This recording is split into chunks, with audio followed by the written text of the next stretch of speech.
नमस्कार। अजय चतुर्वेदी। बात बिहार की।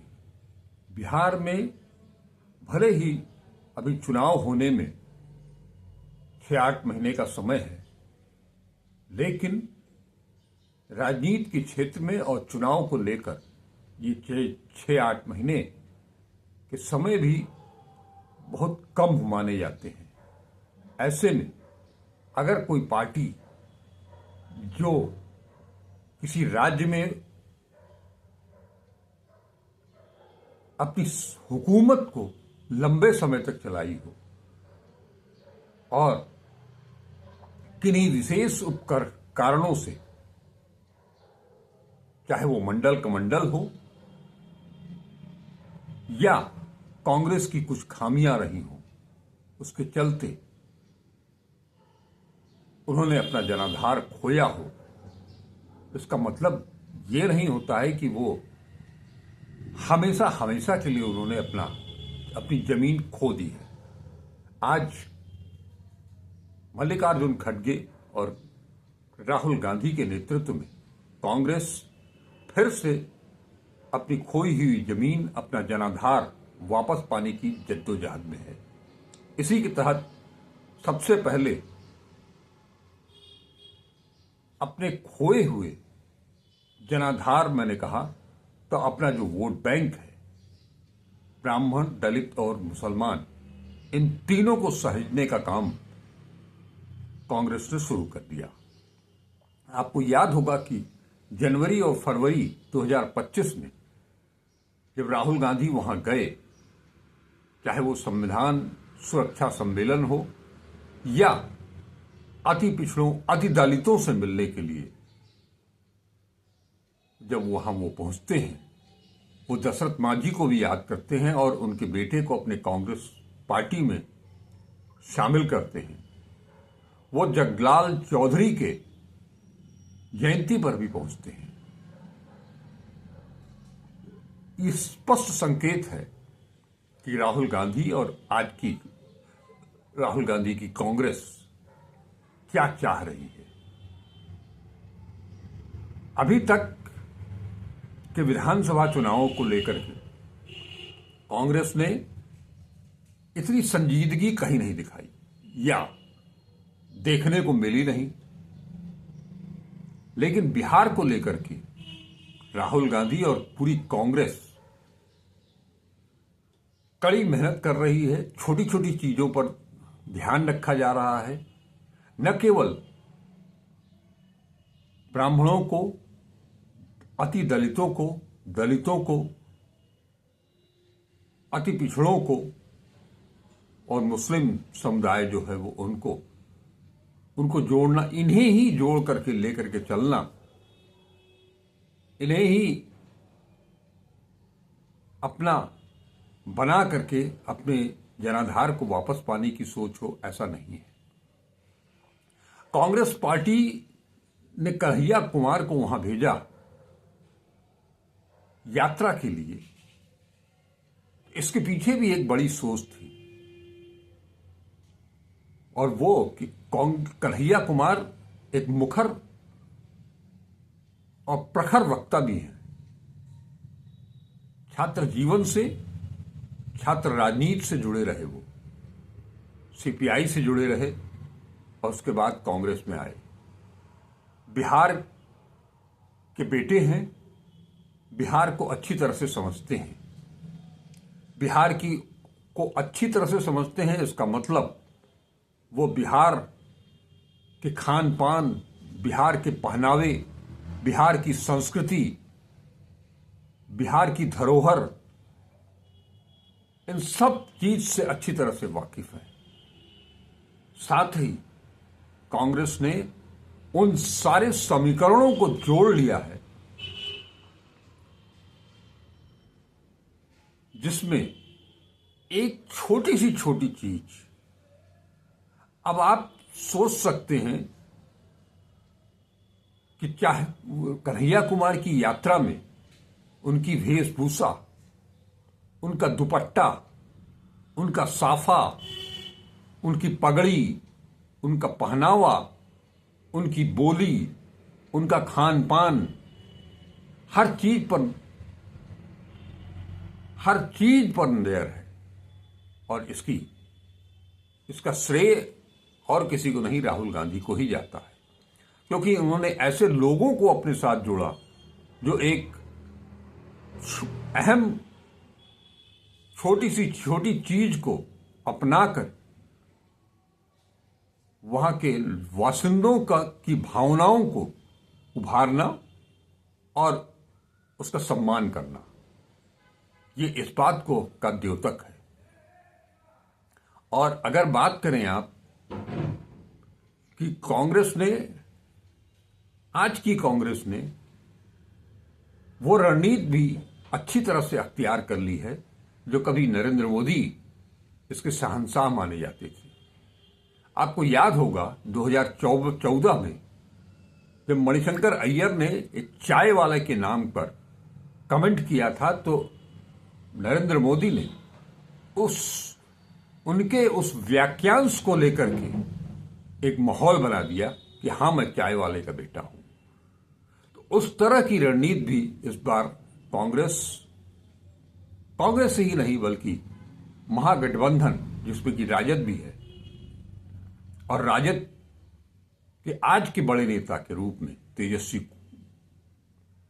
तेजस्वी भी उसी धर्रे पर चल रहे हैं कि आप अगर कुछ कहोगे तो आपकी ही भाषा में आपको पलटवार करके आपका मुंह बंद करा सकते हैं। केवल बीजेपी ही नहीं, वो पूरी की पूरी एनडीए सरकार को लेकर के चलते हैं। नीतीश कुमार को लेकर के काफी चर्चा है, लेकिन नीतीश कुमार अगर राष्ट्रगान के समय हिलते डुलते नजर आते हैं, मुस्कुराते नजर आते हैं, किसी को दंड प्रणाम करते हुए नजर आते हैं, तो इसका विरोध राष्ट्रगान का अपमान, इस पर तो राजद आक्रामक होता है।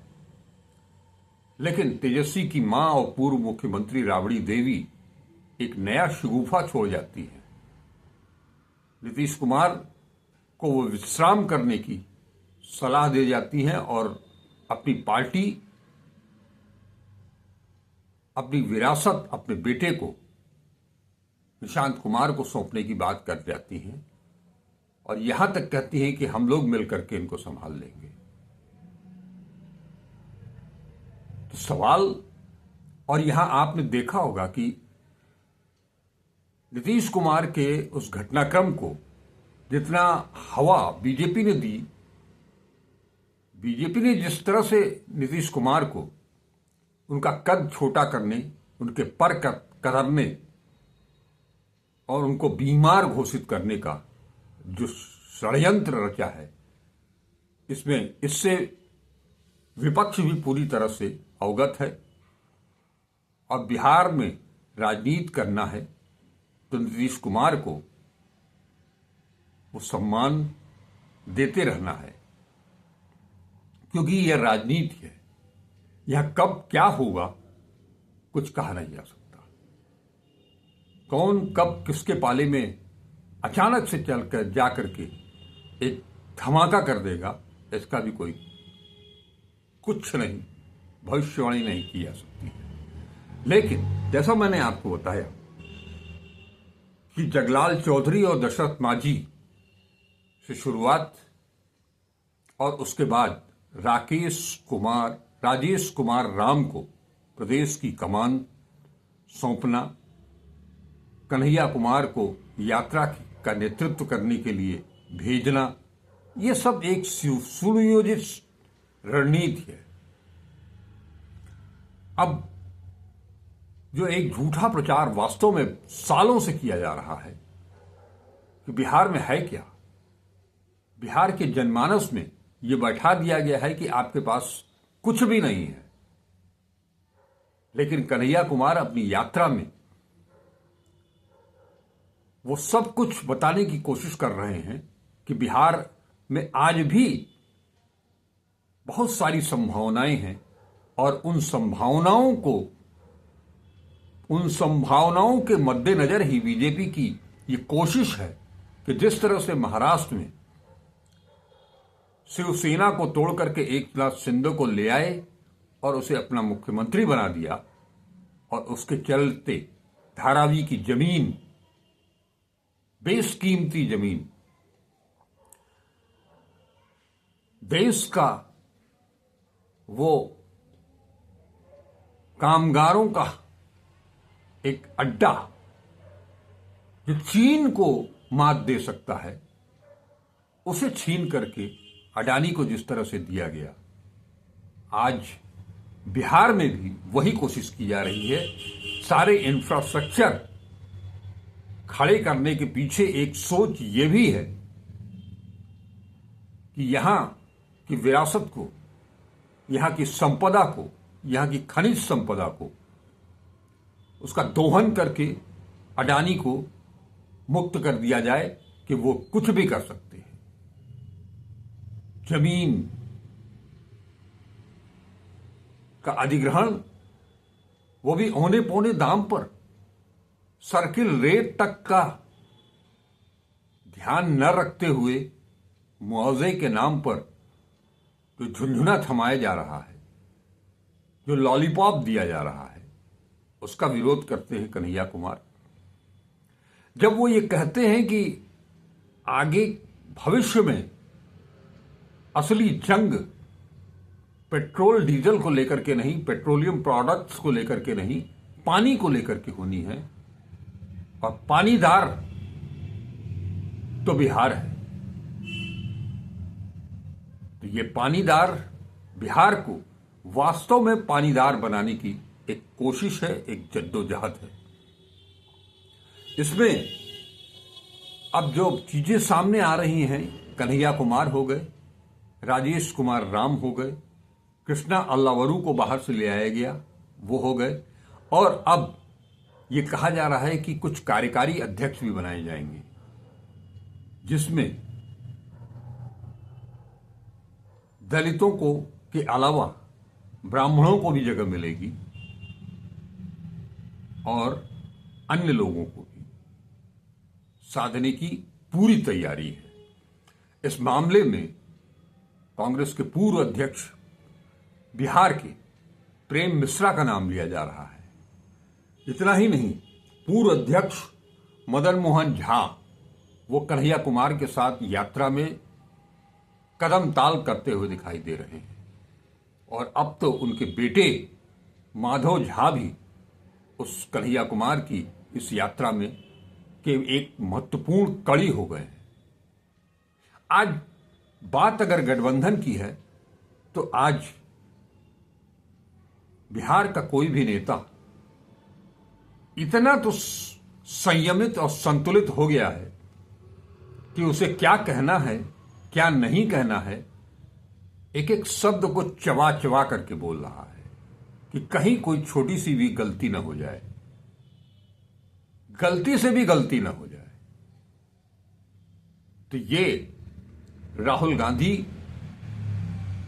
की ही देन है, जब उन्होंने स्लीपर सेल का नाम लेना शुरू किया, उन मठाधीशों का नाम लेना शुरू किया,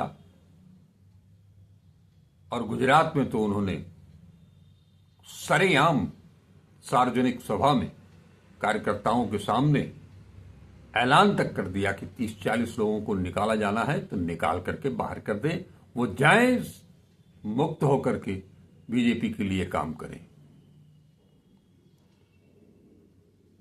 बिहार में भी ऐसे कुछ लोगों को बाहर का रास्ता दिखाने की कोशिश की जा रही है।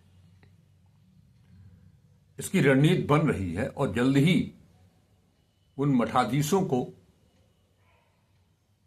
चाहे वो किसी के लिए काम करते हो, कांग्रेस को छोड़ करके उन सब को बाहर का रास्ता दिखाया जाना तय माना जा रहा है। इस सिलसिले में आरजेडी से गठबंधन होगा, कैसे होगा, कितनी सीटों पर कांग्रेस लड़ेगी, कहां से लड़ेगी, सीट का चयन कौन करेगा, कौन प्रत्याशी हो सकते हैं, अगर कार्यकारी अध्यक्ष बनाए जाना है तो उसमें कौन कौन लोग हैं जो कि कांग्रेस के लिए, जिन्होंने अपना पूरा जीवन दे दिया, समर्पित कर दिया, ऐसे कांग्रेसियों को खोजा जा रहा है। ये कदम अगर कांग्रेस ने उठाया है तो बहुत लंबे अरसे बाद उठाया है। आप सब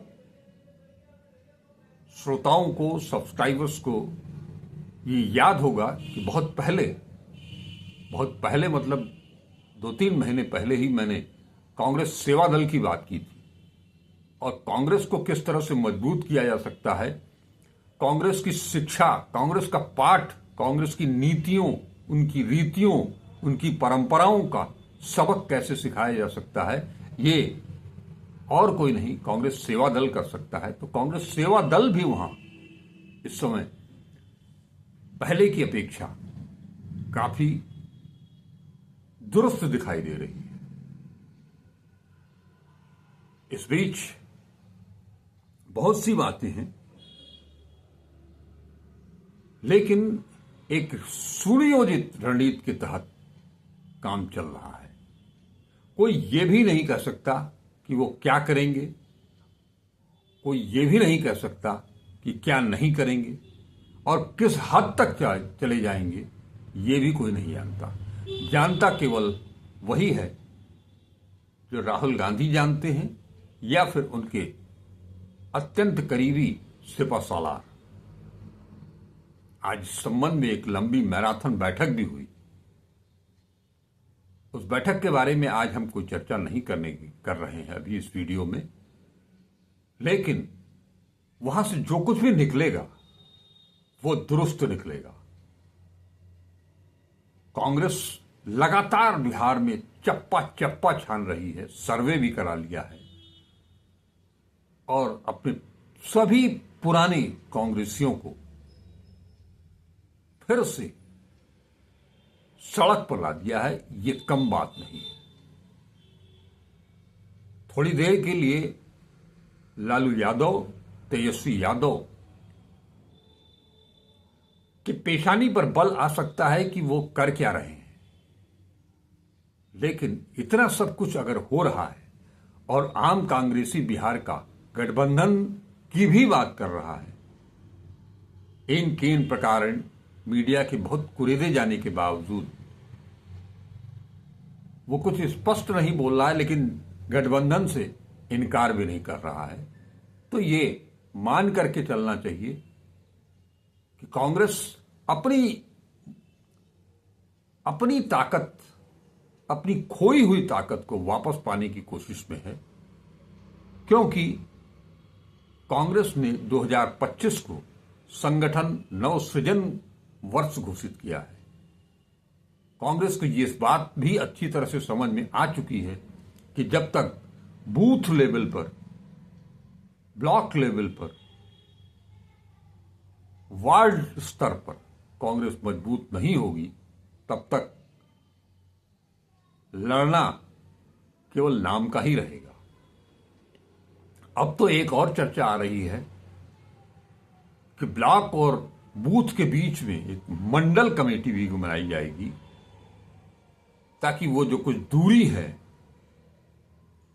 कहीं कोई उस दूरी को पाटते हुए संवेदनहीनता की स्थिति को खत्म करके ऊपर से नीचे तक पार्टी को पूरी तरह से आत्मनिर्भर बनाया जाए। चुनाव के वक्त मतदान केंद्रों के आसपास कांग्रेस की चौकियां दिखाई दें, बैग लेकर के, झोला लेकर के कांग्रेस के कार्यकर्ता भी मतदान से पहले, चुनाव से पहले इस बात पर भी नजर रखे कि वोटर लिस्ट में क्या हो रहा है। इतनी तगड़ी घेरेबंदी के साथ, इस व्यूह रचना के साथ कांग्रेस ने अब की बार बिहार में अपना कदम रखा है, तो वो कुछ सोच समझ करके रखा है, दूर की कौड़ी चली है। यही वजह है कि बीजेपी, आरएसएस, गुजरात लॉबी बेचैन है कि ये कांग्रेस करने क्या जा रही है, कर क्या रही है, क्योंकि 9% वोट बैंक कांग्रेस के पास है। वो अगर इसमें 4-5% मिनिमम बता रहा हूं कि अगर वो गेन करती है, और इसके लिए उसे बहुत खींचतान करने की जरूरत नहीं है। राजेश कुमार राम जिस रविदास बिरादरी से आते हैं, उनका ही परसेंटेज 5% है। इसमें से अगर 3% भी आप लेकर के आए, जो कि आना स्वाभाविक है, तो एक पुराना दलित वोट बैंक, उसके अलावा जो इतर दलितों में इतर जातियां हैं, उनमें से कुछ भी वोट सरक करके आया तो वो प्लस ही करेगा। कांग्रेस को इस बात से भी कोई गुरेज नहीं है कि मुसलमान हमसे जुड़ रहे हैं या राजद से जुड़े हुए हैं। गठबंधन होगा तो जो जहां रहेगा, चाहे कांग्रेस का प्रत्याशी हो या राजद का प्रत्याशी हो, मुस्लिम वोट उन्हें जाएगा। हालांकि कांग्रेस इसके लिए भी प्रयासरत है, उन्हें वो वोट बैंक मान करके आराम नहीं फरा रहे। आज ही दरभंगा में, मिथिला में, और इस यात्रा के दौरान जब एक कद्दावर मुस्लिम कांग्रेस नेता के साथ जुड़ाव हुआ, जिन्होंने पूरे शहर को कन्हैया कुमार की इस यात्रा के लिए सजा दिया दुल्हन की तरह, तो फिर एक चर्चा उठने लगी। दरअसल अभी भी, हालांकि अभी भी कहना बेकार है कि पिछले 11 साल से जो काम चल रहा है, 12 साल से, 11 साल 12 साल से, और बिहार में 20 साल से, उसे लेकर आज भी उसी गणित के अनुसार मीडिया भी काम कर रही है। बार बार कांग्रेस और राजद के बिखराव की बात, सवाल पूछे जा रहे हैं, खड़े किए जा रहे हैं। कृष्णा अल्लावरू लालू यादव से मिलने नहीं गए, ये एक बड़ी खबर बनाई जा रही है। अखिलेश सिंह को हटा करके राजेश राम को अध्यक्ष बना दिया गया, ये एक बड़ी खबर है। लेकिन ऐसा नहीं है कि कांग्रेस सब कुछ आए बाएं ताएं कुछ कर रही है। एक एक जो भी काम वहां हो रहा है, बहुत फूंक फूंक करके कदम रखा जा रहा है। इसके तहत कांग्रेस धीरे धीरे धीरे आधा बिहार कन्हैया कुमार कि पलायन रोको नौकरी दो यात्रा पूरी हो चुकी है। आधा बिहार घूम चुके हैं वो। अब अगले महीने 14-15 तारीख तक ये यात्रा का समापन होगा।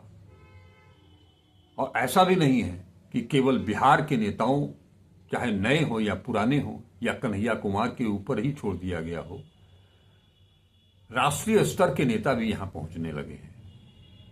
चाहे राहुल गांधी के बेहद करीबी मीडिया सेल के चेयरमैन पवन खेड़ा हो, उनकी टीम हो,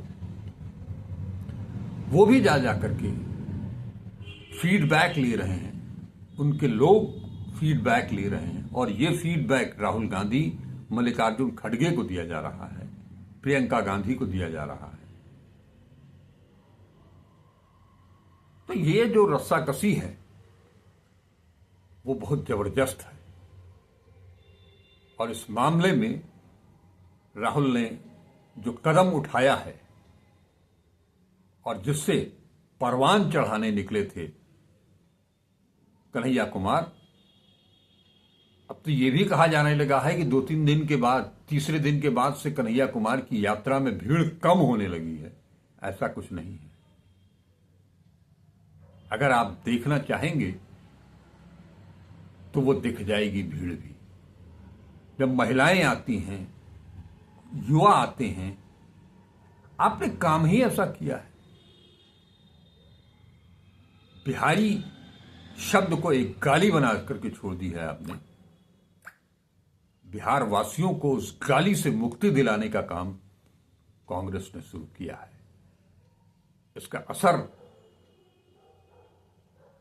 100% तो नहीं पड़ेगा, लेकिन अगर मेरे हिसाब से 50% जनता भी समझ गई इस बात को, तो ये गुजरात लॉबी के लिए बड़ी चुनौती होगी, बीजेपी और आरएसएस के लिए बड़ी चुनौती होगी, क्योंकि उनका वो जो सपना है कि बिहार में हमारा मुख्यमंत्री हो, वो लगता नहीं है कि कांग्रेस और महागठबंधन, राजद, सीपीआई एमएल मिलकर के कांग्रेस के भारतीय जनता पार्टी के सपने को पूरा नहीं होने देगी। नमस्कार, अजय चतुर्वेदी।